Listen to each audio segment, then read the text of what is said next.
Adrienne and I are here at Tuscan House preparing for our next big event. And we've had a lot of people asking, well, what is it you're doing now? Because we don't seem to be offering the sort of feel-good spa type retreats anymore that we were offering a lot here, which there's nothing wrong with those. They're great, but we are going in a different direction. So we would like to just give you a little sort of idea of where we're going.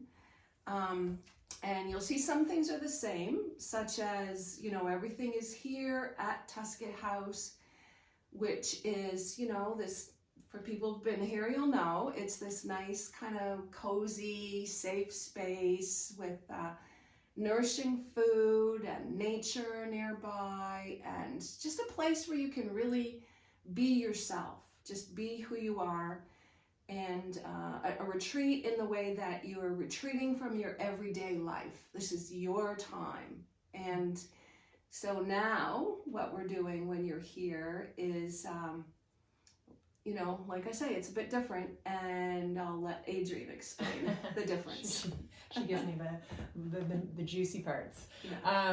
Yeah. So what Carrie and I have been exploring for ourselves and enjoying sharing with others is this concept of, you know, managing versus healing, and what the differences are between the two. I see in my life and in my practice, and there's a lot of managing. We're managing our health, we're managing our symptoms, we're managing our emotions, we're managing our lives a lot of the time. And we're not really healing them most of the time, in my opinion and experience. And Carrie and I want to learn how to heal. Like, we want to stop managing, because that takes a lot of time and energy. It takes a lot of energy to manage emotions, a friend of mine once said, and manage our lives. And we want to heal them. And so we start to peel back the layers of what is the difference between managing and healing. And what are we managing, and what is causing these things that we're managing? What are causing our symptoms? What are causing these emotions that we're managing? You know, and it starts to distill into deeper things like behaviors or choices we're making, or things that we are suppressing, or things that we're avoiding in our life. And then even deeper, what is causing those behaviors, or what's driving those choices? What's driving our choices to suppress ourselves or avoid certain things? You know, what are the beliefs that are held in us that cause us to make certain actions or choices for ourselves, which then ultimately affects our physical health and our lives.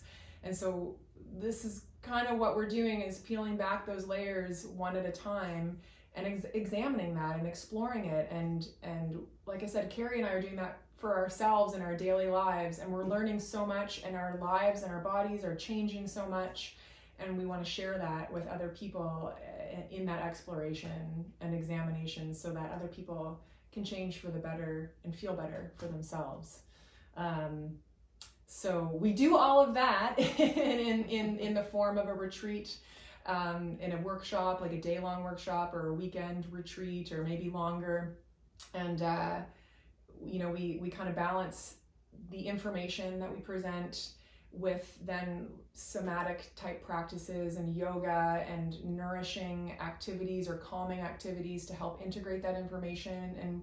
And a lot of really good dialogue and discussion comes out of these workshops and retreats, which, you know, ultimately are very enlightening and helpful, I think. A lot of the time, I think the discussions and the dialogue is some of my favorite parts of it, with the groups. So the weekends, are a balance between learning and some of it might be challenging material, but we balance that challenge with some really juicy yoga and nourishing food, and some just the container that Tuscan House provides. Breath work, sometimes swimming, hiking, shore walks.